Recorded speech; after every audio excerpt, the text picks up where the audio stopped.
প্রিয় দর্শক, দেশে বিদেশে যে যেখান থেকে দেখছেন সবাইকে স্বাগত জানাচ্ছি এনটিভিতে সরাসরি সম্প্রচারিত অনুষ্ঠান সংলাপ প্রতিদিনে। আমি মুকসিমুল হাসান এবং আমার সঙ্গে দুজন অতিথি রয়েছেন। আমরা শুরুতেই তাদের সঙ্গে একটু পরিচিত হয়ে নিই। আমার ঠিক বামে রয়েছেন এবিএম মোশাররফ হোসেন, প্রশিক্ষণ বিষয়ক সম্পাদক, বাংলাদেশ জাতীয়তাবাদী দল বিএনপি, এবং তারপর রয়েছেন ডক্টর মোহাম্মদ রেজাউল করিম, কেন্দ্রীয় কর্মপরিষদ সদস্য এবং সেক্রেটারি, বাংলাদেশ জামায়াত ইসলামী, ঢাকা মহানগর উত্তর। আপনাদের দুজনকেই স্বাগত জানাচ্ছি এনটিভির স্টুডিওতে আজকের আলোচনায়।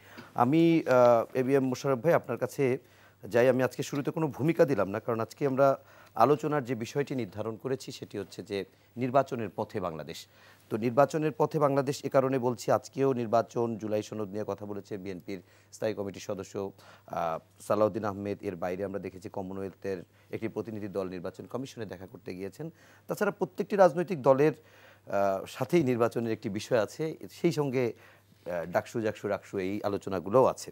তো একটা সার্বিকভাবে বলা যায় নির্বাচনের পথে, কিন্তু এই নির্বাচনের পথে আপাতত মনে হচ্ছে একটা ছোট্ট জায়গায় আটকে আছে কিনা আপনার কাছে একটু জানতে চাই। যে জুলাই সনদের জন্য দ্বিতীয় দফায় যখন বসলো 23 দিন বিভিন্ন রাজনৈতিক দল একটা কিছু বিষয়ে ঐকমত্যে পৌঁছেছে, কিন্তু সেটি আর আলোর মুখ এখনও দেখেনি। তো নির্বাচনের ধারণা করা হচ্ছে বা নির্বাচন কমিশন থেকে বলা হচ্ছে যে ডিসেম্বরের শেষ বা তৃতীয় সপ্তাহে যদি তফসিল হয়, তাহলে এখনও যদি সংস্কার কোন কোন বিষয় হবে সেই বিষয়গুলো যদি মানে অগ্রগতি না হয়, তাহলে আসলে কিছুটা প্রশ্ন থেকে যায়। সেই জায়গা থেকে আপনার কাছে জানতে চাই যে জুলাই সনদের অগ্রগতি কতদূর, আটকে আছে কোন জায়গায়? না, এখানে কিন্তু দুটো জিনিস আপনাকে একটু খেয়াল করতে হবে। একটা হলো জুলাই ঘোষণা আর একটা হলো জুলাই সনদ। যে সংস্কারের প্রস্তাবগুলো সম্মিলিত, যেখানে সব রাজনৈতিক দলগুলো স্বাক্ষর করবে, যেটাকে আইনি ভিত্তি নিয়ে প্রশ্ন উঠছে, সেটি নিয়ে জানতে চাচ্ছি। জুলাই সনদ, হ্যাঁ সনদ। আর ঘোষণার ব্যাপারে কারো কিন্তু দ্বিমত না, ওটা হয়ে গেছে। হ্যাঁ, এইটার হলো এই যে যারা এই 5ই আগস্টের আন্দোলনের সাথে যারা জড়িত ছিল তাদের একটা সুরক্ষা দরকার। এই ব্যাপারে কিন্তু 100% একমত, এই ব্যাপারে কারো কিন্তু কোনো দ্বিমত নাই। দুই, এখন আপনি দেখেন যে জুলাই সনদ আপনি যেটা বলছেন, সনদ আগামী বাংলাদেশে একটি অবাধ সুস্থ নিরপেক্ষ নির্বাচনের হওয়ার ক্ষেত্রে কিন্তু কোনো রাজনৈতিক দলের কিন্তু কোনো দ্বিমত নাই, এটা নিয়ে কোনো বিতর্ক কারণ নেই।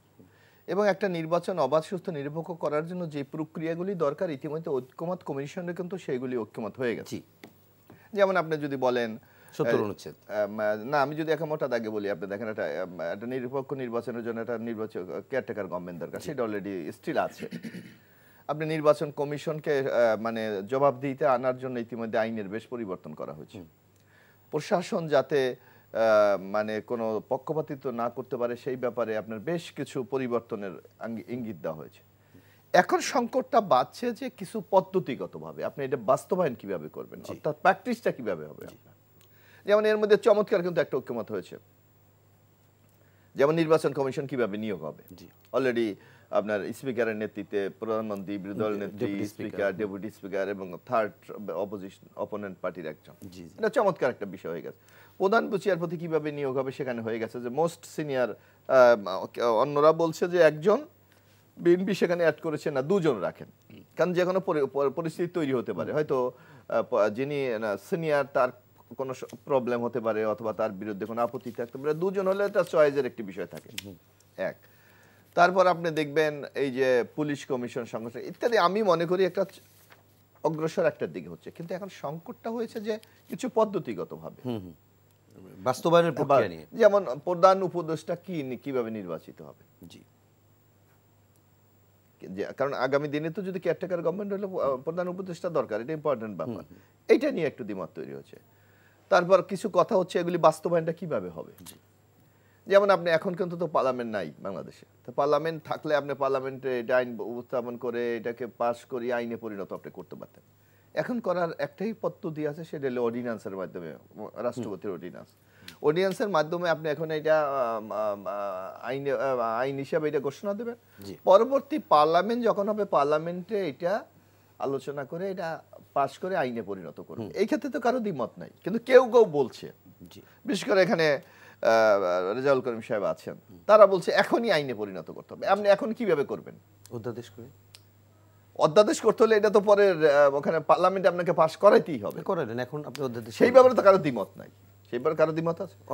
বিএনপি তো এখন অধ্যাদেশ করার পক্ষে না। আমি কি এক্সাম্পল হিসাবে আপনাকে আমি বলি, যেমন আপনার মনে আছে 90 যখন হোসেন মোহাম্মদ এরশাদ পড়ে, তখন কিন্তু কেয়ারটেকার কোনো সিস্টেম ছিল না।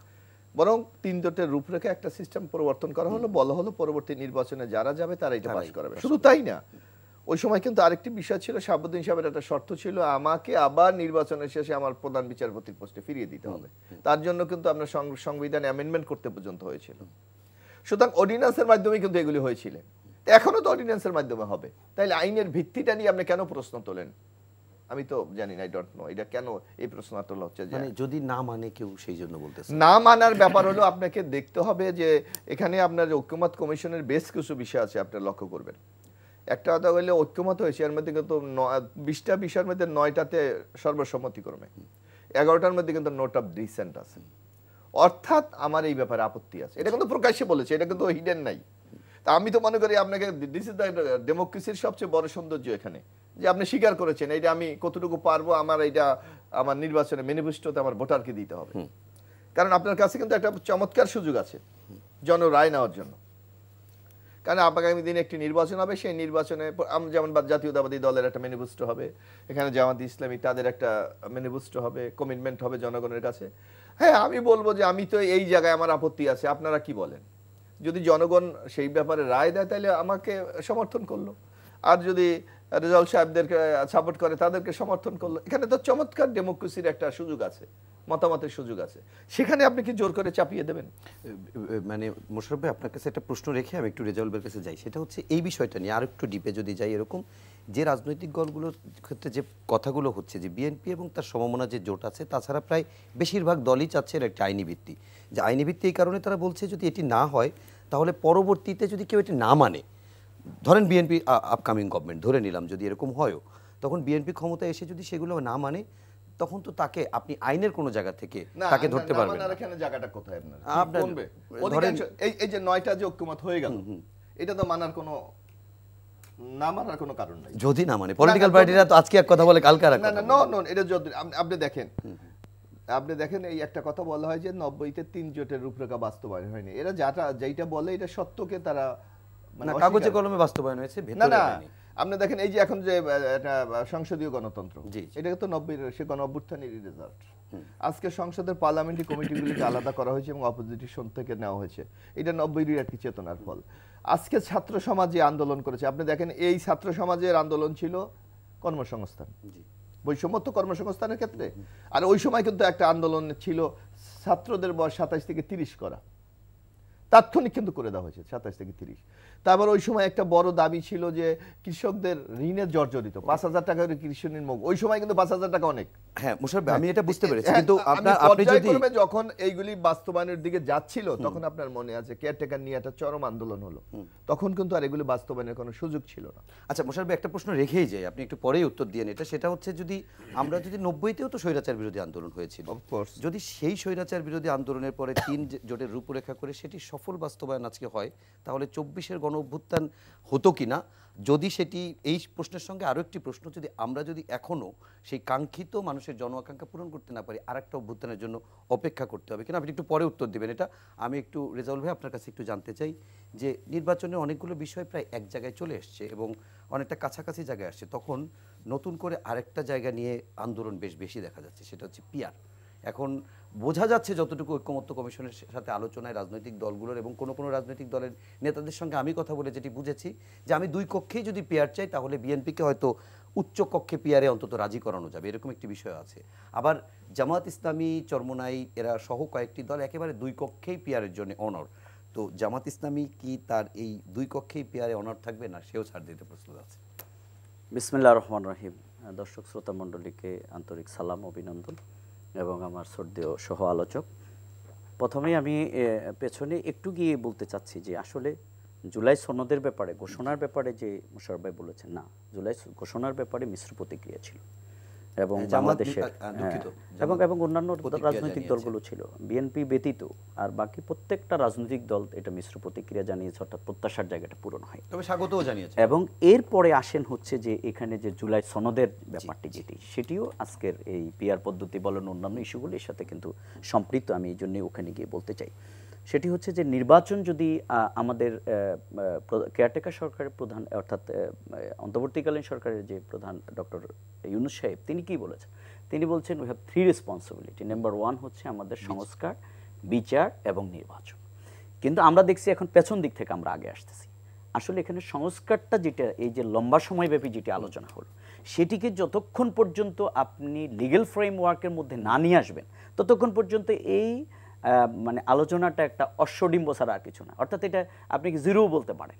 এটা আমরা অনেক আলোচনা করেছি, অনেক টাইম দিয়েছি, কিন্তু কোনো রেজাল্ট হবে না যতক্ষণ পর্যন্ত সেটি এটা আইনি রূপরেখায় পূর্ণতা না পাবে।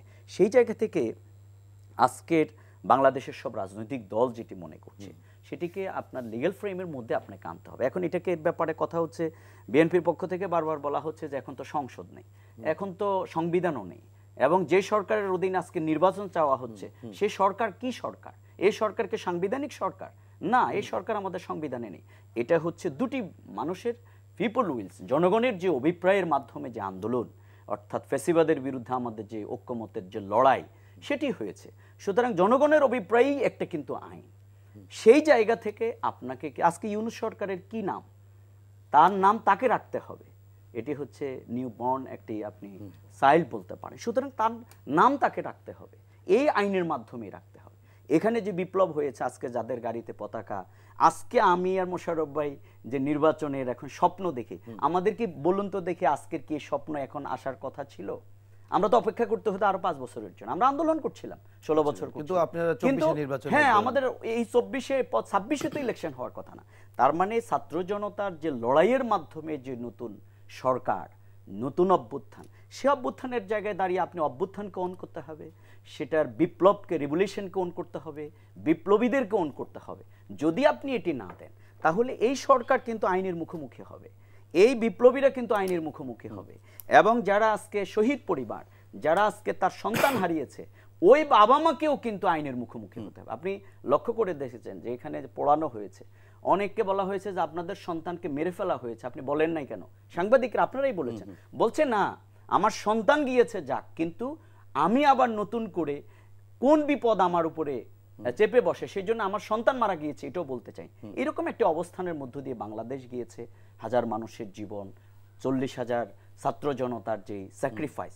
সুতরাং আপনি ওই বিপ্লবীদেরকে, বিপ্লবকে যদি লিগ্যাল ফ্রেমের মধ্যে না নিয়ে আসেন তাহলে এখানে তৃতীয় যে অপশনটি, অর্থাৎ থার্ড অপশন, অর্থাৎ যার জন্য সব কিছুর আয়োজন, সেই জায়গায় কিন্তু আমরা যেতে পারবো না। সেটা আমি এক কথাই বলবো যে লিগ্যাল ফ্রেম, আপনাকে লেভেল ফ্রেম ফিল্ডটা আপনাকে তৈরি করতে হবে। আর পিআর পদ্ধতি আপনি যেটা বলেছেন, পিআর পদ্ধতি কেয়ারটেকার সরকার আমরা এক সময়, অধ্যাপক গোলাম আজম কিন্তু প্রস্তাবক, এটা নিয়ে রাজনৈতিক দলগুলোর মধ্যে ডিবেট ছিল। আজকে সেটা সংবিধানের অন্তর্ভুক্ত এবং সবচেয়ে পপুলার ইস্যু অন্য রাজনৈতিক এলাকাগুলোতে, দেশগুলোতেও আছে।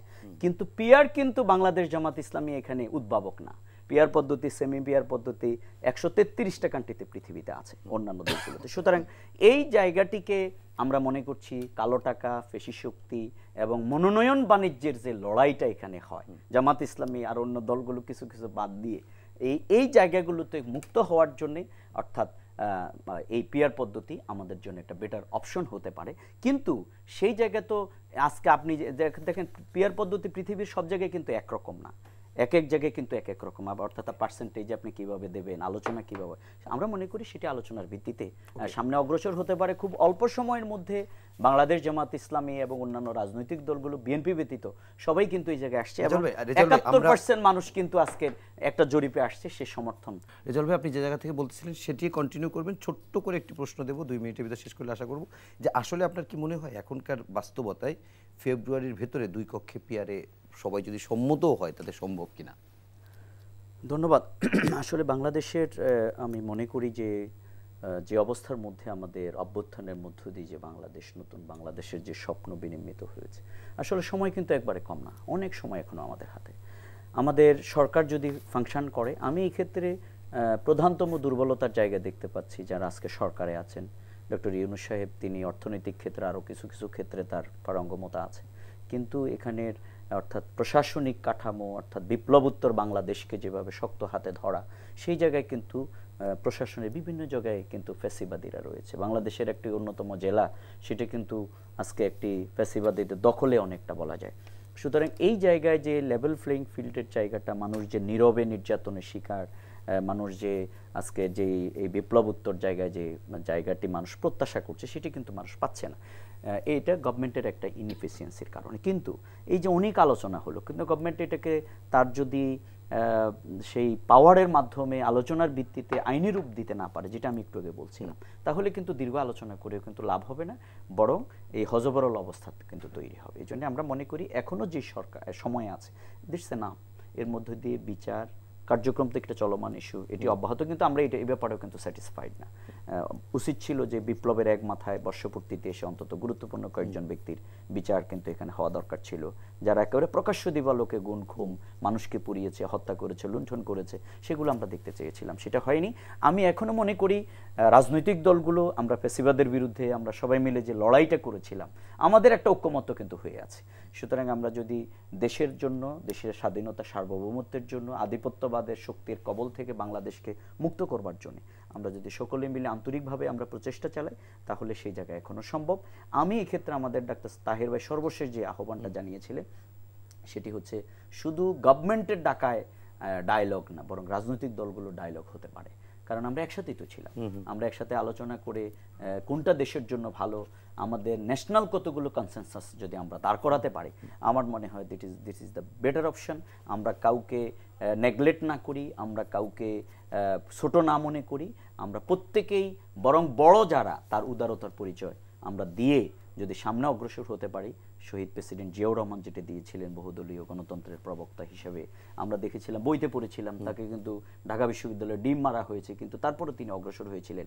এই যে নেতৃত্বের বিরাট একটা উদারতা, সেটা যদি আমরা প্রদর্শন করতে পারি, আই স্ট্রংলি বেটার আমরা এটা পরিবর্তন করতে পারবো। আমি একটু মোশাররফ ভাই আপনার কাছে যে প্রশ্নটি করেছিলাম সেটি যদি উত্তর দেন, সাথে একটু ছোট্ট করে আরেকটা জিনিস বলি, সেটা হচ্ছে যে ধরেন এরকম যদি আমরা ধরি যে আগামী নির্বাচনে রাজনৈতিক দলগুলো অংশগ্রহণ করবে, বিএনপিও ভালো রেজাল্ট করবে, এবং যতটুকু অতীত ইতিহাস পর্যালোচনা করে যদি এভাবে বলা ঠিক না, তারপরেও বোঝা যায় যে অতীতের পরিসংখ্যানের আলোকে বিএনপি সবচেয়ে বড় দল, ক্ষমতায় যাওয়ার সম্ভাবনা তার সবচেয়ে বেশি।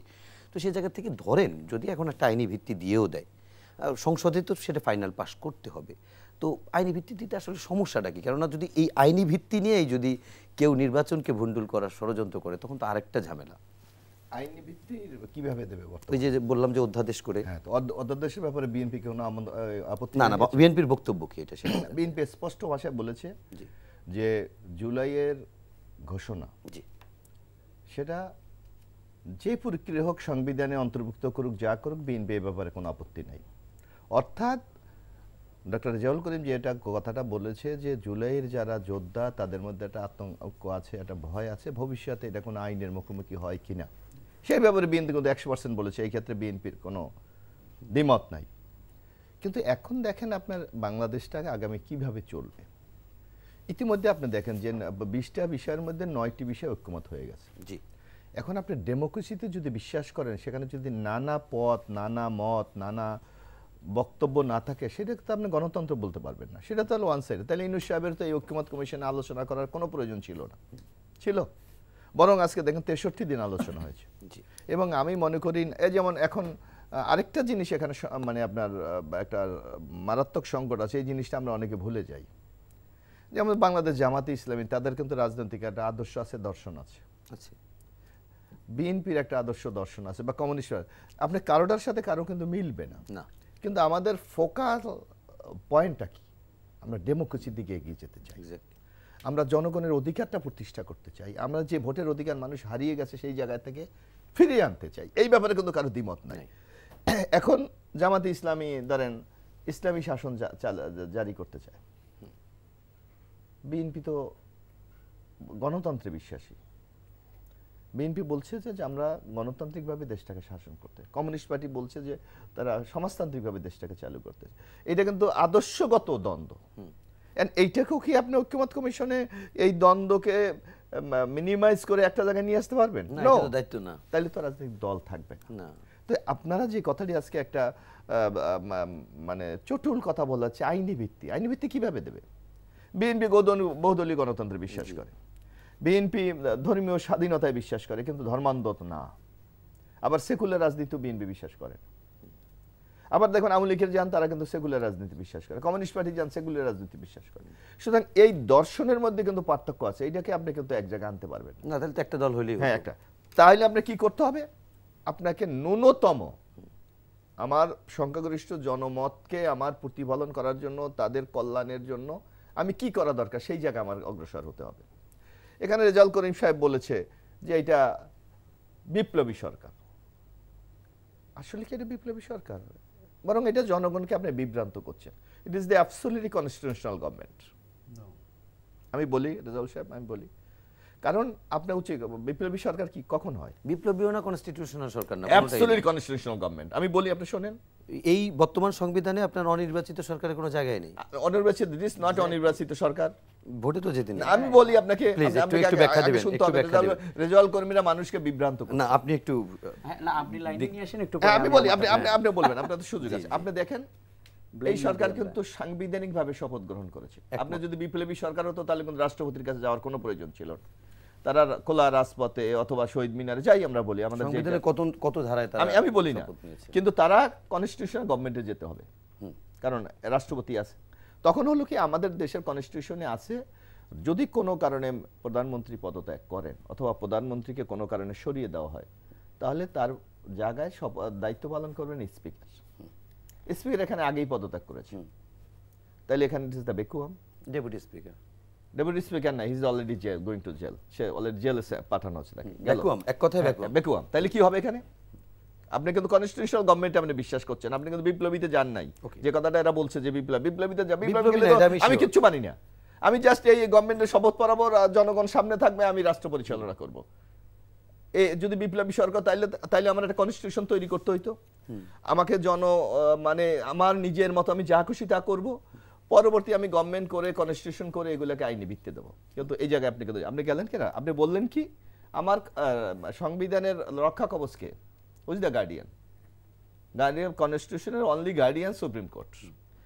আপনি রাষ্ট্রপতি সুপ্রিম কোর্টের কাছে আর্টিকেল 107 এর আলোকে সে বলল আমার গভর্নমেন্ট, আমার এখানে প্রধানমন্ত্রী নেই, আমার শাসন ব্যবস্থায় এই ভ্যাকুয়াম তৈরি হয়েছে, ডক্টর অফ নেসেসিটি আলোকে আগামী দিনে আমি কি করতে পারি? সুপ্রিম কোর্ট বলেছে আর্টিকেল 106 এর আলোকে আপনি একটি ইন্টেরিয়াম গভর্নমেন্ট। এক্স্যাক্টলি মোশাররফ ভাই, যদি আপনার সাংবিধানিক ভিত্তি থাকতো তাহলে তো ডক্ট্রিন অফ নেসেসিটি লাগতো না। না, এটা তো ভ্যাকুয়াম তৈরি হয়েছে, কিন্তু আপনাকে এই ভ্যাকুয়ামকে রিপেয়ার, যেমন বিপ্লবী না ঠিক তেমনি সংবিধানের প্রচলিত সংবিধান, এটা যদি আপনি বলেন না আলাদা, এটা অ্যাবসলিউট গেল। যখন সুপ্রিম কোর্ট বলল তুমি সংবিধানের কোন ধারা? এটা 106 এর অধীনে আজকের এই সরকার। হ্যাঁ অবশ্যই 106 এর অধীনে এই সরকার। আপনি যখন গেল বলছে যে এই আলোকে শেখ হাসিনা কোথায়? এটা সে তো রিজাইন করলো। ও রিজাইন করছে এমনি? আরে সে তো নিজে আপনার কনস্টিটিউশনালি রিজাইন করলো মোশাররফ ভাই, এমনি রিজাইন করে পালিয়ে গেছে। আলাদা জিনিস না, আলাদা করবেন কেন? এই যে আপনি বলছেন আপনি আমাকে শেষ করে বলছেন না আমাকে শেষ করতে দিন। আচ্ছা আমরা একটু আমরা একটু মোশাররফ ভাই বিভ্রান্ত আমরা করছি, এখন তো বিভ্রান্ত আপনি শুরু। না আমি বিভ্রান্ত একটু বিভ্রান্ত করছি। না থ্যাংক ইউ। আপনি রাষ্ট্রপতির কাছে রাষ্ট্রপতি বলল আমি তার পদত্যাগপত্র পেয়েছি, এর জন্য আবার পরে বলেছে পাইনি, সেটা আলাদা জিনিস। কিন্তু সেই সুপ্রিম কোর্টের রেফারেন্সটা কি আপনাকে সেটা দেখেন। উনি যে রাষ্ট্রপতির দপ্তর থেকে যে রেফারেন্সটা সুপ্রিম কোর্টে পাঠানো হয়েছে সেটা কি লেখা আছে আপনি দেখেন। গেল তাইলে ওই আলোকে আপনি হয়েছেন এবং ওই আলোকে আপনি শপথ নিয়েছেন, এবং শপথে কি নিয়েছেন? আপনি জাস্ট অ্যাজ এ মিনিস্টার যে শপথ নেয় সেম শপথ আপনি নিয়েছেন, রাগে অনুরাগে বিরাগে। আবার আপনি সংবিধানে এখন ব্যাক করলেন, কিন্তু এই সংবিধানে ব্যাক করার জন্য আপনার ডক্ট্রিন অফ নেসেসিটিটা লাগছে, আমি এটা বলতে চাচ্ছি। এটা আমার হতেই পারে যে কোনো সময়। আপনার সংবিধানেই যদি চলতেন তাহলে ডক্ট্রিন অফ নেসেসিটি লাগতো। আমার সংবিধানে তো বলা আছে, এটা সংবিধানে বলা আছে, কিন্তু আপনি প্রপার ওয়েতে সংবিধানে যে ধারা অনুযায়ী সরকার গঠন করবে। আমার তো এখানে আমার তো একটা সংকট তৈরি হয়েছে। এক্স্যাক্টলি সংকট তৈরি হয়েছে, আমি সংকটটাকে স্বীকার করব। মানে এটার ম্যান্ডেট নির্বাচন না, কিন্তু অভ্যুত্থান এটার ম্যান্ডেট। নো, এটা আপনার হাই সুপ্রিম কোর্ট আপনাকে এইটা দিয়েছে। আপনি যদি অভ্যুত্থান বলতেন তাহলে আমি সংবিধানে নাই বিধায় তো সুপ্রিম কোর্ট দিয়েছে, তাই না? আমি সুপ্রিম কোর্টও যাব না, আমি রাষ্ট্রপতির কাছেও যাব না, কারো কাছে যাব না। আমি জনগণকে নিয়ে আমি গভর্নমেন্ট ফর্ম করব। এটা বিশ্বের অনেক দেশে হয়েছে। হ্যাঁ, এখানে তো আপনি সেটা করেন নাই। আপনি তো কনস্টিটিউশনাল গভর্নমেন্টে আছেন একমত। এবং রাষ্ট্রের একটা লোকের যে মৌলিক যে অধিকারগুলি যেটা আমার কনস্টিটিউশন আমাকে দিয়েছে, আমার বাক স্বাধীনতা, আমার কথা বলার স্বাধীনতা, আমার মিছিলের স্বাধীনতা, আমার রাষ্ট্রের নাগরিকের স্বাধীনতা, একটাও তো আপনি আমাকে সাসপেন্ড করেন নাই। আপনি কিভাবে বিপ্লবী গভর্নমেন্ট বলেন? বিপ্লবী না হইলেই যে সাংবিধানিক হবে তাও তো না, মধ্যবর্তী পদটাও থাকতে হবে। কোন হবে। পদ আমার সংবিধানে বিশ্বাস করলে আপনার কোনো সুযোগ নাই আমার। আচ্ছা আচ্ছা, দেয়ার আর নো স্কোপ। আচ্ছা, ওকে, ঠিক আছে। আচ্ছা, তাহলে আমরা একটু রেজলভ আপনার আর্গুমেন্টটা আপনি মাঝখানেই বলতেছিলেন, এখন একটু না ধন্যবাদ মোশাররফ ভাই যেটা বলেছেন, আসলে আমাদের অপিনিয়ন তো থাকবেই, আমরা কাউকে Definitely ব্লেম না থাকবে। দিই আর কি, নো ডাউট। আমরা প্রথম বলতে চাচ্ছি যে এখানে প্রথম হচ্ছে জনগণের অভিপ্রায়ের যে জায়গাটি Exactly. তৈরি হয়েছে সেটাই হচ্ছে এখানে, না তো এখানে শেখ হাসিনাই থাকার কথা ছিল। আমরা এখন ইলেকশন কার কাছে চাচ্ছি, সুতরাং এগুলো এখানে তৈরি হয়েছে একবারে ফ্রেশ যে সাংবিধানিক পদ্ধতি সেটাই যদি থাকতো তাহলে তো এখন ইলেকশন হওয়ার কথা না। সুতরাং এখানে এই যে সুপ্রিম কোর্টের আপনি যদি ধরেই নেন যে প্রেসিডেন্টও পালিয়ে গেছে, তাহলে কি হতো? এই যে প্রেসিডেন্ট যে আজকে সুপ্রিম কোর্টের কাছে একটি চেয়েছে, সেদিন তো এই আন্দোলনের মুখে ছাত্র জনতা তো আমাকে আর আপনাকে জিজ্ঞাসা করে করে আন্দোলন করে নাই। তারা তো জীবন দেওয়ার জন্য দেওয়ার সময় কিন্তু আবু সাইদ মুগ্ধরা কিন্তু আমার আর আপনাকে জিজ্ঞাসা করে বলে নাই যে এর পরেরটা কি হবে।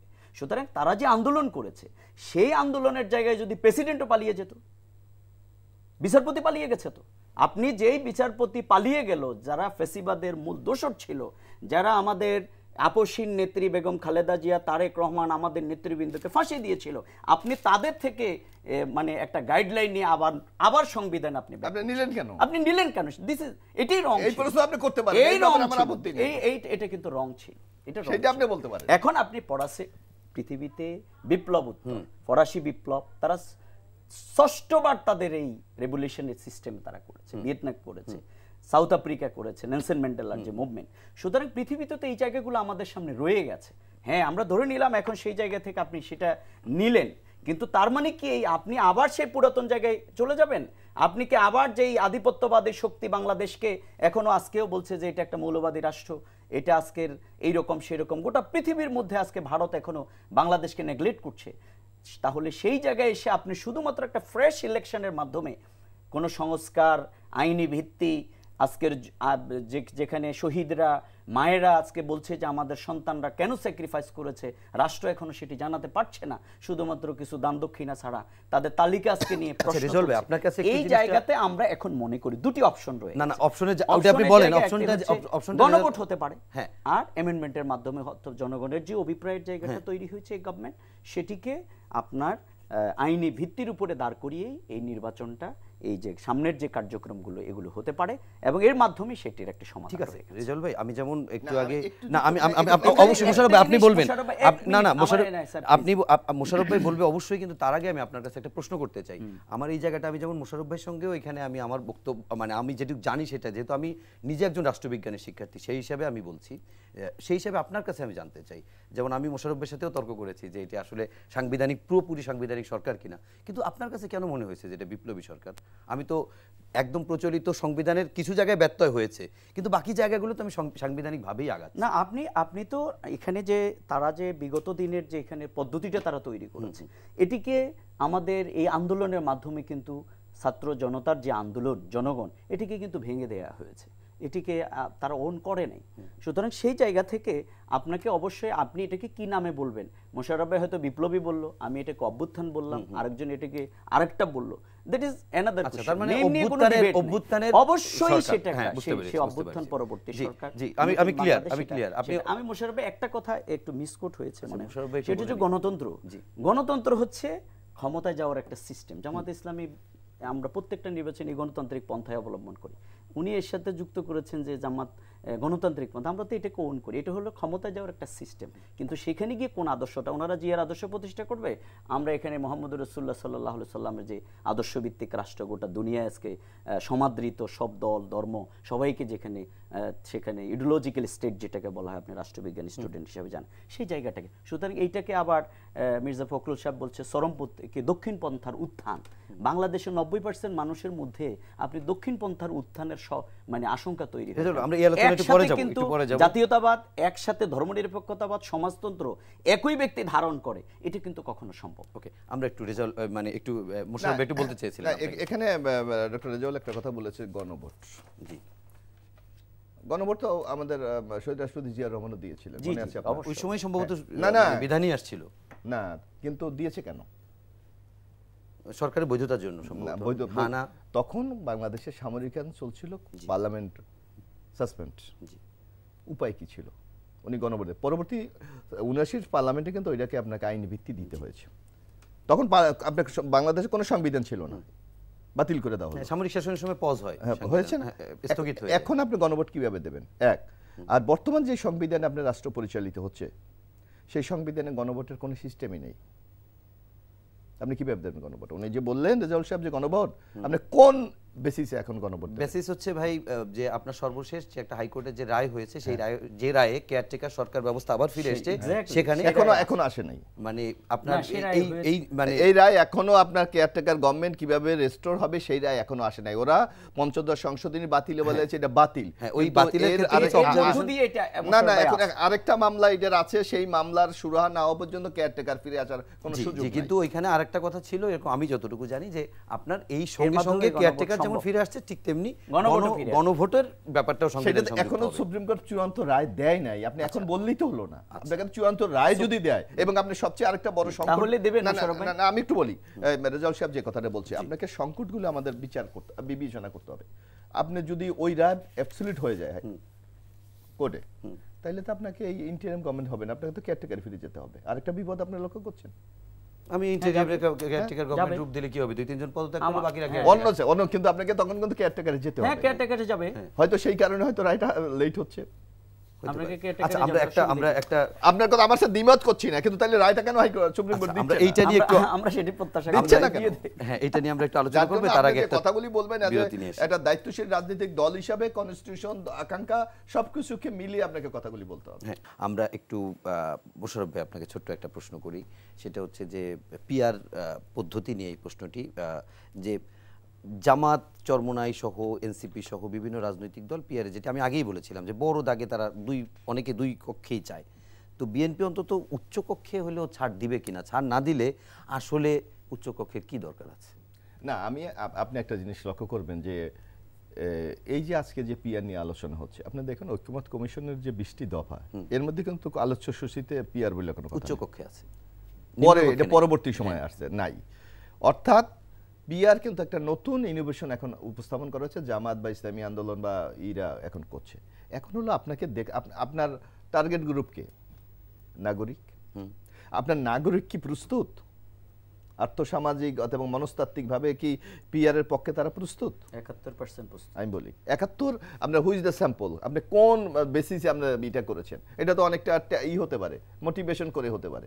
এবং তার স্যাম্পলের সংখ্যা কত? আমরা দেখলাম 1000।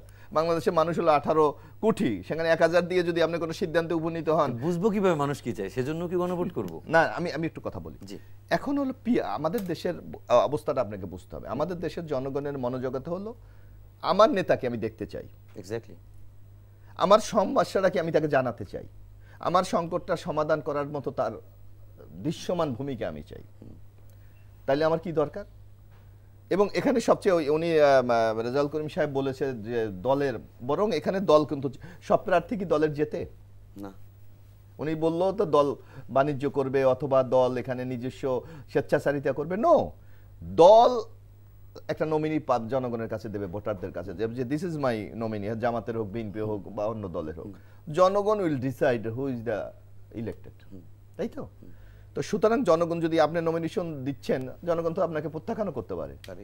এক, কারণ একটা নির্বাচন ডিপেন্ড করে কয়েকটা কম্পোনেন্টের উপর। একটা হলো দলের জনপ্রিয়, প্রার্থীর ব্যক্তিগত ইমেজ, তারপর এই দুটাই মেইন না, ভৌগোলিক এরিয়া একটা ইম্পর্টেন্ট ফ্যাক্টর। আপনি এখন রংপুরে আপনার বরিশালের লোক নিয়ে পাশ করাতে পারবেন না, পারবেন না। সুতরাং এই ফ্যাক্টরগুলিও নির্বাচনে জয় পরাজয় নির্ধারণ করে। আর বাংলাদেশের আরেকটি ব্যাপার আপনি লক্ষ্য করবেন যে বাংলাদেশের এই যদি পিআর পদ্ধতি, যেটা বাংলাদেশের মানুষ এখনো জানে না। আমি জানি না, আমার এই রেজাউল সাহেব এই প্রবলেম ফেস করে বা আমাকে প্রতিনিয়ত করতে হয়। আপনি যখন ভোরবেলা ঘুমের থেকে উঠবেন, দেখবেন আপনি ড্রয়িং রুমে মিনিমাম 2, 4, 20, 50, 100 জন বসা। কারণ তারা মনে করে আমি তার লিডার, তারা মনে করে আমি, কিন্তু আমি মানে জনগণ মনে দরকার, মানে ওরা মনে করে সংশ্লিষ্ট এরিয়ার লোকজন যে তার বাচ্চাটার স্কুলে প্রবলেম, একটু ভাই একটু বললে না দিলে তো আমার সমস্যার সমাধান হচ্ছে না। একটু রোগীকে হাসপাতালে ভর্তি করতে হবে, যে না বললে তো ইসলামী হাসপাতালে ভর্তি করবে না বা টাকা কমাবে না। লোকটা আমার একটা ছেলের চাকরি দিতে হবে, একটু যদি আপনি সুপারিশ করেন আমার চাকরিটা হয়ে যেতে পারে। আমার এই আর্থিক সংকট আছে, যদি পিআর করেন who is your leader, I don't know, আমি জানি না কে আমার নেতা, কে আমার এমপি। আচ্ছা, আমি না, এক আরেকটা আমাদের মতো দেশে আর্থসামাজিক অবস্থার প্রেক্ষাপটে আপনি এখানে মানে আমি হ্যাঙ্গিং পার্লামেন্ট হওয়ার সম্ভাবনা সবচেয়ে বেশি। কারণ আপনাকে আমি বলি, এখন যে ফার্স্ট ভোটিং সিস্টেম, যে আপনি ভোটে যে সর্বোচ্চ ভোট পাবে সে জিতবে, জিতবে না, এটা কিন্তু ওয়ার্ল্ডে টোটাল ডেমোক্রেসির এইটাই আপনার সারা ওয়ার্ল্ডই চলে, যে আপনাকে টোটাল ভোট যে বেশি পাবে তাকেই আপনি বিজয়ী ঘোষণা করবেন। পিআরে হবে কি, ধরেন আপনি ধরে নিলাম বিএনপি আগামী নির্বাচনে 50% ভোট পাইলে, একেবারে 50% ইজ নট এ জোক না, একটা টাফ, কিন্তু অনেক টাফ। এখন পর্যন্ত কেউ মনে হয় পায়নি, 49 পর্যন্ত পেয়েছে সর্বোচ্চ। তো 50% ভোট পেলে এখন যে সিস্টেম, এতে পিআর হিসাবে বিএনপি 150 সিট পাবে, তাকে কিন্তু গভর্নমেন্ট ফর্ম করা যাচ্ছে না, কারণ 151 লাগবে তার। তাহলে তাকে কিন্তু অন্য একটা দলের সাথে তাকে অটোমেটিক একটা জোট করতে হচ্ছে, সাপোর্ট নিতে হচ্ছে। আমি সাপোর্টটা তাকে নিলাম, ইট ইজ দ্য, আমি কিন্তু একটা মার্জিনাল জায়গায় আমি দাঁড়িয়ে আছি। 2 দিন পর আমার 10 জন এখান থেকে বিক্রি হয়ে গেল বা চলে গেল, আমি সাপোর্টটা উল্টো করলো, গভর্নমেন্ট ইজ ফল্ট। তো বাংলাদেশের মতো একটা উন্নয়নশীল দেশে এই নির্বাচনও করতে আপনার 2500 কোটি টাকা খরচ যাবে। বাংলাদেশের মতো দেশে 2 মাস 4 মাস 6 মাস পরে এই নির্বাচনের এই জঞ্জাল সহ্য করার মতো সেই অর্থনৈতিক সচ্ছলতা কি বাংলাদেশের আছে? আচ্ছা রেজাউল ভাই, আপনার উত্তর দিয়ে আমার 2টা প্রশ্ন তৈরি হয়েছে। সেটা হচ্ছে যে আপনি যেটা বললেন যে হ্যাঙ্গিং পার্লামেন্ট হবে, সেটা কি আপনার এই ভোটেও হতে পারে না? 91-তে আমরা কি দেখেছি যে আমাদের সহযোগিতা নিয়ে বিএনপি যেতে হয়েছে, সেটার সংখ্যা খুবই কম। আচ্ছা, আর সেকেন্ড হচ্ছে যে কে আমার নেতা হবে আপনার, না আমি একটু বলি ভাই, সেটা হচ্ছে যে আসলে সংসদের কাজ কি আপনার স্থানীয় সরকার চালানো? এখন আমার এই সাবকন্টিনেন্টে আমাদের প্র্যাকটিসটা ভুল, কিন্তু সংসদের কাজ তো আইন প্রণয়ন। এবং আমি দেখি আপনি টোটাল, আমি কিন্তু নির্বাচনের আগে, এই যেমন সামনে নির্বাচন হবে না, আমি যখন ইলেকশনে যাব আমার পার্টির একটা কমিটমেন্ট আছে জাতির কাছে, যে আমার ভোটারদের কাছে, আমার পার্সোনাল প্রার্থী হিসেবে আমারও কিন্তু কিছু কমিটমেন্ট আছে। আমি লোকাল ভৌগোলিক দল হয়তো মনে করতেছে যে আগামী দিনে বেকার সমস্যার সমাধান করলে আমি জিতে যাব, কিন্তু আমার লোকালে হয়তো দেখা যাইতে পারে যে এখানে একটা নদী ভাঙন আছে, এটা যদি আমি রোধ না করতে পারি আমার জনগণের জানমালের কোনো নিরাপত্তা থাকবে না। আমাকে কি বলতে হবে, আমি যখন আপনারা যদি আমাকে নির্বাচিত করেন আমি নদী ভাঙন রোধ করে দেবো। আমি যদি কোনো কারণে নদী ভাঙন রোধ করতে না পারি, পরবর্তী নির্বাচন জনগণ আমার কাছ থেকে মুখ ফিরিয়ে নেবে। কিন্তু পিআরে কি সেই সুযোগ আছে? আপনার প্রবলেম কে সলভ করবে? বুঝলে ম্যান, কে করবে? ইউনিয়ন পরিষদের চেয়ারম্যান করবে। ওই ক্ষমতা তার নাই, ওই সক্ষমতা তার নাই। তাহলে উপজেলা পরিষদের চেয়ারম্যান করবে, তার ওই সক্ষমতা নাই। তাহলে জেলা পরিষদের চেয়ারম্যান তারও নাই। একমাত্র মানে আপনি গভর্নমেন্ট, আপনি একটা জিনিস আপনি লক্ষ্য করেন যে এই ইউনুস সরকারের দেখেন যে উপদেষ্টা পরিষদে যে সিদ্ধান্ত নিয়েছে, ওই দিন দেখলাম মাত্র 40 না 41% বাস্তবায়িত হয়েছে, বাকিরা পারেনি। তো ফুল রাষ্ট্র যারা পরিচালনা করে তাদের সিদ্ধান্ত বাস্তবায়ন হচ্ছে না আমলাতন্ত্রের কারণে। আর একজন এমপি, তার এক্সপিরিয়েন্স, তার অভিজ্ঞতা, তার সেই ডাইনামিক অ্যাটিটিউড, এগুলি কতটুকু এটা তো আমরা ভালো করেই জানি। সুতরাং সেক্ষেত্রে এই সংকট সমাধান বরং জনগণ থেকে বিচ্ছিন্ন হয়ে যাবে, বরং একটা বিরাজনীতিকরণ করার একটা নতুন কৌশল বলে আমরা এটা মনে করি। আচ্ছা, বিরাজনীতিকরণ করার একটা নতুন কৌশল, এটার যদি উত্তর দেন। আমার সাথে একটা প্রশ্ন, যে জামাত ইসলামী পিআর চাচ্ছে, কিন্তু এইরকম একটি আশঙ্কাও আছে যে পিআর যদি হয় তাহলে স্বতন্ত্র জোট হয়েও আওয়ামী লীগ বিরোধী দল হয়ে যাওয়ার সম্ভাবনা আছে। তো এটা কি আমাদের মাথায় আছে? প্রথম কথা হচ্ছে, এখানে আমি আগেই বলেছি যে পিআর পদ্ধতিটা অনেকের কাছে পরিষ্কার না, এই জন্যই মিসকোট করা হচ্ছে। পিআর পদ্ধতি মানে হচ্ছে এখানে নেতৃত্বকে কেউ চিনবে না, মোটেও কিন্তু তা না। বাংলাদেশ জামাত ইসলামী ইলেকশন করলে তার ডক্টর শফিকুর রহমান থেকে শুরু করে 300 আসনের তার নাম কিন্তু সে প্রকাশ করবে। সুতরাং বিষয়টা মোটেও এরকম না যে এই সেই লোক এসে যাবে। নির্বাচন পরিচালিত হয় কোত্থেকে? এখন নির্বাচন কমিশন থেকে, অর্থাৎ ওখানে নিবন্ধিত দল। সুতরাং আওয়ামী লীগের আশঙ্কা কোত্থেকে তৈরি হয়েছে? আওয়ামী লীগ তো কার্যক্রম নিষিদ্ধ। আওয়ামী লীগের যদি ওখানে সে প্রার্থী, তার দলের মার্কা যদি না থাকে, তাহলে সে কোত্থেকে নির্বাচিত হবে? এই যে আজগুবি অনেকগুলো বক্তব্য এনে মানে করা হয় যে হু ইজ আওয়ার লিডার, না, এখানে খালেদা জিয়া, তারেক রহমান দিয়েই কিন্তু তালিকা তৈরি করা হবে। গত নির্বাচনে 24-এর যে নির্বাচনটা দেখলাম, রেজাল্ট একটু বলি, 24-এর যে নির্বাচনটা আমরা দেখলাম, সেখানে আওয়ামী লীগ এককভাবেই নির্বাচন করেছে এবং সেখানে তারা বিরোধী দল তৈরি করার জন্য তাদের স্বতন্ত্র প্রার্থীদের সুযোগ রেখেছে, যারা অনেকে আমরা দেখেছি ঈগল প্রতীকে নির্বাচন করেছে, তাই না? তো এরকম যদি কোনো একটা প্রতীক ধরে যদি অনেকে নির্বাচন করে, তারা পরবর্তীতে একটা জোট গঠন করার চেষ্টা করে, তাদের পার্সেন্টেজ, সেই আশঙ্কাটা থাকে কিনা আমি একটু জানার না, আমি আগে বলেছি যে এটা দিস ইজ দ্য ডিসকাশনাল ম্যাটার, কারণ এটা এককভাবেই তো হচ্ছে না। এটা যদি আপনি প্রথম হচ্ছে যে আমি আগেই বলেছি এটা বাংলাদেশ জামাত ইসলামের উদ্ভাবিত কোনো পদ্ধতি না, পৃথিবীর অনেক জায়গায় আছে এবং উন্নত অনেক রাষ্ট্রে আছে। সুতরাং সেটিকে আপনি পর্যালোচনায় নিয়ে আসেন। আমরা কোনো দিকে যেতেই পারবো না, আমরা এরকমই থেকে যাব, এটা না, বরং আমাদের ইগোইটিক প্রবলেমে না গিয়ে আমরা এটাকে আলোচনার মধ্যে, ডায়লগের মধ্যে আমরা নিয়ে আসি যে আমরা এটাকে, আমি আগে বলেছি যে পৃথিবীর সব জায়গায় পিয়ার পদ্ধতি কিন্তু একরকম না, সবাই কেউ আবার ব্যর্থ হয়ে ফিরেও আসছে, এরকম আছে। সুতরাং আমরা এখানে যে প্রার্থী বাছাই বলেন, অর্থাৎ অন্য দলের যে আশঙ্কার জায়গাটা তৈরি হয় বলেন, এই জায়গাগুলো তো আপনাকে নির্বাচন কমিশন এখন তো নির্বাচন যেভাবে পরিচালনা করছে সেভাবেই পরিচালিত হবে। সুতরাং এর আশঙ্কা মানে যুক্ত হওয়ার কোনো, আমি একটু রেজাল্ট ভাই বলি, মোশাররফ ভাই যে কথাটা বলেছে সেটার আসলে হয়তো আমাদের সাংবিধানিকভাবে আইন, সংসদের কাজ আইন প্রণয়ন করা, সংসদ সদস্যরা আসলে আইন এক্সপার্টই হওয়ার কথা, কিন্তু আমাদের বাস্তবিক অর্থে তো এমপির উপরেই ডিপেন্ডেন্ট। এই যেভাবে মোশাররফ ভাই বললেন এভাবেই তো আসলে এখনো আমাদের এত রাতারাতি চেঞ্জ করে ফেলতে পারেন রাতারাতি না, তো আমরা তো পরিবর্তন ভাই করতে হবে। আজকে লোকাল গভর্নমেন্ট কিন্তু ফাংশন করে না, এখানে সব ঠিক করে হচ্ছে এমপি সাহেবরা, এবং এমপি সাহেব এখানে টিআর কাবিখা থেকে শুরু করে রাস্তাঘাট দুনিয়ার সবকিছু তিনি হ্যান্ডেল করেন। এই যে আজকে আমরা বলতেছি যে এই নির্বাচন কমিশন কিন্তু কোনো পরীক্ষায় অংশগ্রহণ করেনি। আমরা যে কোনো পরীক্ষার আগে 3টা পরীক্ষা দিই, এই নির্বাচন কমিশন কি কোনো পরীক্ষা দিয়েছে? তারা, আমরা এই জন্য বলেছি স্থানীয় নির্বাচনটা করা হোক, স্থানীয় নির্বাচনের মধ্য দিয়ে আজকে সেই যে তাদের বিগত দিনের লুটপাটকারীরা, যে পেশিবাদীরা পালিয়ে গেছে, তাহলে নির্বাচন কমিশনের সক্ষমতা। কিন্তু মোশাররফ ভাইরা তো এটা চাচ্ছেন না, ওনারা মনে করছেন যে না, আগে একটা জায়গায় যে আগে একটা ইলেকশন, এরপরে হচ্ছে বাকিগুলোকে অন করছেন। কিন্তু আমরা মনে করি এর মধ্য দিয়ে ছাত্র রাজনীতির যে প্র্যাকটিসটা সেটা হওয়া উচিত, সেটির কার্যক্রম চলছে। আমরা এটাকে মনে করি যে এর মধ্য দিয়ে ছাত্র নেতৃত্ব বের হয়ে আসুক, স্থানীয় নির্বাচন হওয়া উচিত।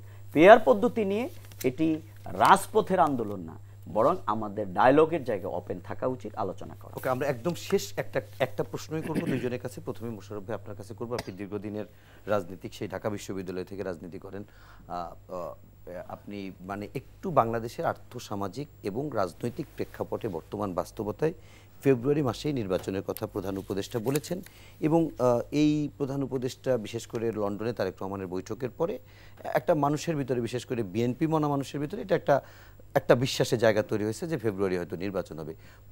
অন্যদিকে আমরা দেখছি জামাত, বিশেষ করে এনসিপি, নাসিরউদ্দিন পাটোয়ারির মতো অনেকে বলছে ফেব্রুয়ারিতে নির্বাচন হবে না। সার্বিক বিবেচনায় যেহেতু বিএনপি একটা বড় স্টেক, এই সবগুলোকে, উইংগুলোকে ঠিকঠাক রেখে নির্বাচনের পথে ফেব্রুয়ারিতে আমরা যেতে পারবো? না, চ্যালেঞ্জ তো আছে। না, বিএনপি কেন নির্বাচনটা চাচ্ছে আগে আপনাকে সেটা বুঝতে হবে। আমাদের সবার আগে কি, বাংলাদেশ তো, দেশটা তো আমাদের। আজকে দেখেন ডক্টর ইউনূস সরকার, হাসিনা তো বাংলাদেশটাকে ফোকলা করে গেছে। এখানে আমাদের অর্থনৈতিক মেরুদণ্ড ভেঙে দিয়ে গেছে, আমাদের মানুষের রাষ্ট্রীয় চরিত্রের ক্ষেত্রে উনি কালিমা লিপ্ত করেছেন, আমাদের প্রতিষ্ঠানগুলিকে উনি ধ্বংস করে দিয়েছেন।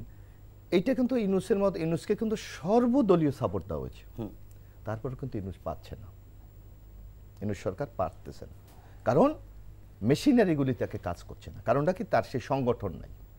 আপনি দেখতে হবে যদি একটা পলিটিক্যাল, যেমন জামাত ইসলাম বলেন অথবা বাংলাদেশ, এই সরকার নির্বাচন করবে কেমন? আমি একটু কথা বলি, এটা নির্বাচন, ইট is the one kind of message.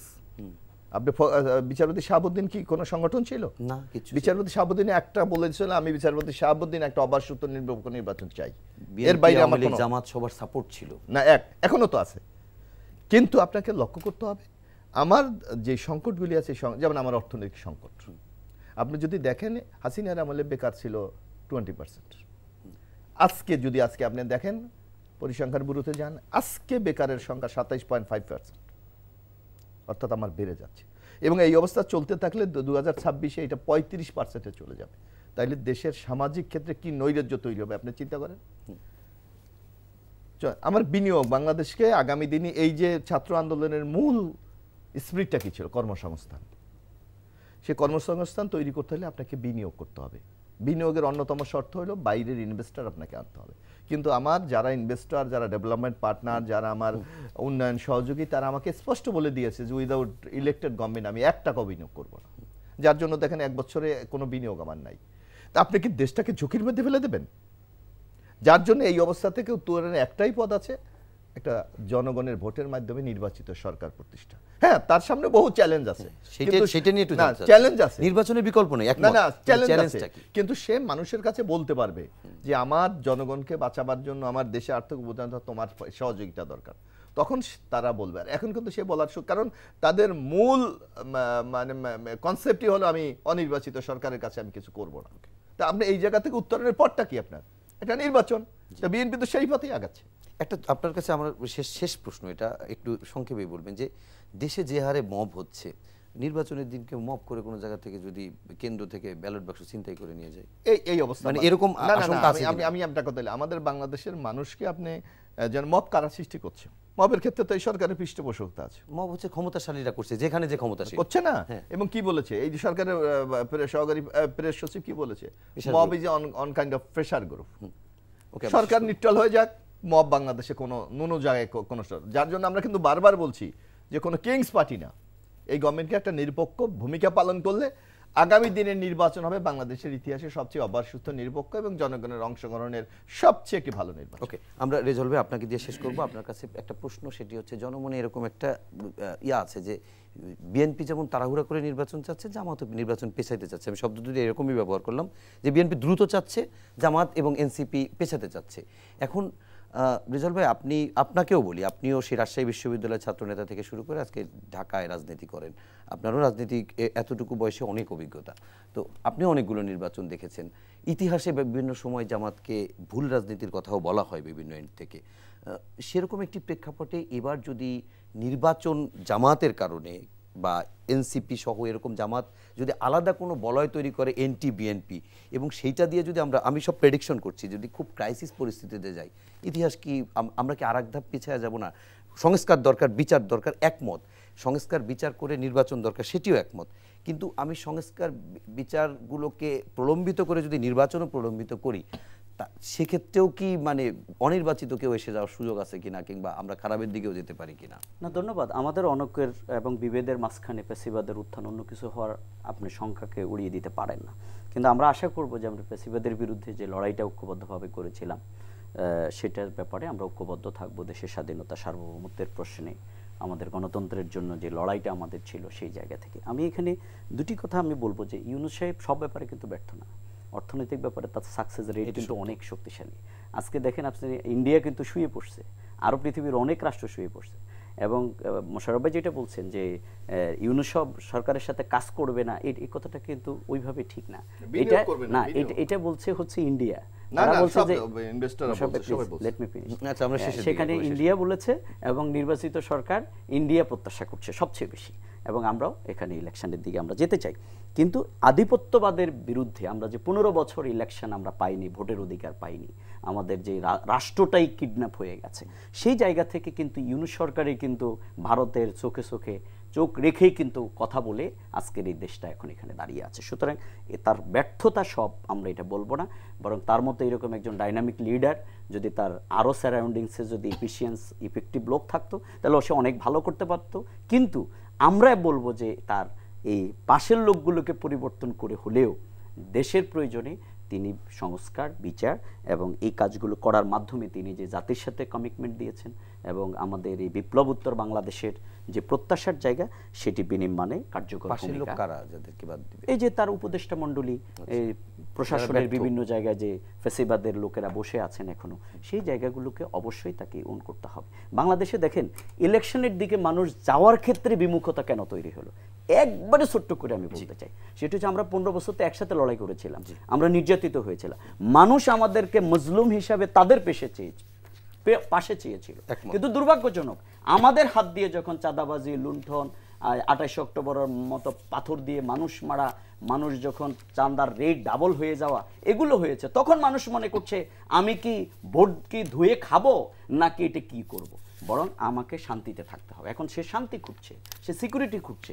কারণ আমরা যদি রাজনৈতিক দলগুলো নীরবেই চাঁদাবাজি বন্ধ করতে পারতাম, আজকে পত্রিকায় আসছে যে চাঁদার রেট কিন্তু এখন ডাবল হয়ে গেছে। সুতরাং এই জায়গাগুলোর জায়গা থেকে রাজনীতিবিদদেরকে কিন্তু আগে মনের সংস্কার লাগবে এবং তাকে আমাদের আমিরে জামাত আমাদের সমাবেশে যেটা আমাদের ঘোষণা ছিল, আমরা জুলাই বিপ্লবে সফল হয়েছি ফ্যাসিবাদের বিরুদ্ধে, এবার আমাদের দুর্নীতির বিরুদ্ধে সফল হতে হবে। এই জন্য রাজনীতিবিদদের সেই জায়গা থেকে এসে সহনশীলতার রাজনীতি, শ্রদ্ধাবোধের রাজনীতি, ঐক্যের রাজনীতির ভিত্তিতে আমরা এগিয়ে যাব, জনগণ সেটি প্রত্যাশা করে। ধন্যবাদ। ওকে, ঠিক আছে, আমরা শেষ করব।